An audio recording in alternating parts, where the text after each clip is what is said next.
Genesis Kabanata 4, si Cain at si Abel, poot at ang unang pagpatay. Matapos mapalaya sina Adan at Eva mula sa harden, nagkaroon sila ng kanilang mga unang anak, sina Cain at Abel. Nang isilang si Cain, sinabi ni Eva, "Sa tulong ng Panginoon, nagkaanak ako ng isang lalaki." Si Cain ay isang magsasaka at nagtrabaho sa lupa. Si Abel ay isang pastol. Parehong nagbigay ng mga alay sina Cain at Abel upang kalugdan ng Panginoon. Ang alay ni Abel ay tinanggap ng Panginoon dahil ibinigay niya ang mga pinakamabuting bahagi ng kanyang panganay na kawan. Ang alay ni Cain gayunpaman ay tinanggihan. Nagbigay si Cain sa Panginoon ng isang bahagi ng kanyang mga ane, bagaman hindi niya ibinigay ang pinakamabuti sa kanyang alay at ito ay hindi tinanggap. Sinubukan ng Panginoon na aliwin si Cain sa pagsasabing, kung gagawa siya ng tama, siya ay tatanggapin.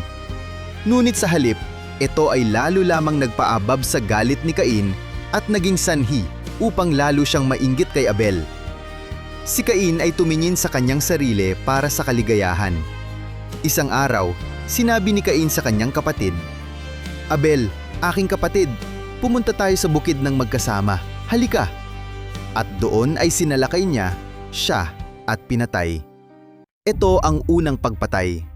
Nang tanungin ng Panginoon ng, "Nasaan ang iyong kapatid na si Abel?" Nagsinungaling si Cain na sinasabi, "Hindi ko alam. Ako ba ang tagapag-ingat ng aking kapatid?" Si Cain ay tatandaan at mahihiwalay sa Panginoon. Lalo pang sinumpa ng Diyos ang lupa dahil kay Cain na ginawa siyang isang hindi mapakaling lagalag. Ngunit naglagay din siya ng tanda kay Cain upang protektahan siya mula sa pagpatay ng iba. Isa sa buhay ni Cain ang kanyang buhay bilang isang walang bahay na lagalag, may tanda at kinatatakutan ng iba.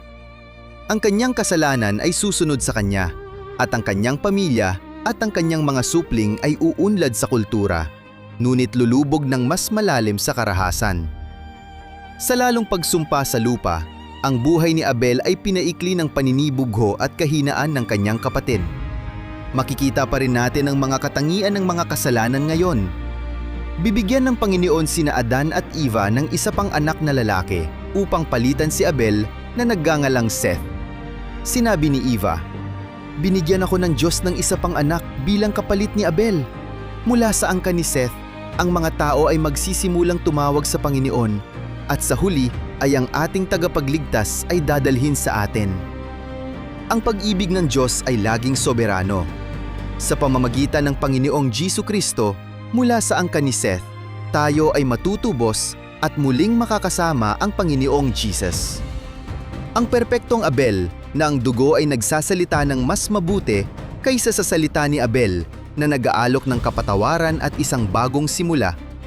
Piliin ang daan ni na Abel at Seth na yon na ibinibigay sa Diyos ang ating pinakamabuti sa pananampalataya, tumatawag sa kanyang pangalan at nagtitiwala sa kanyang soberanong plano at panunubos.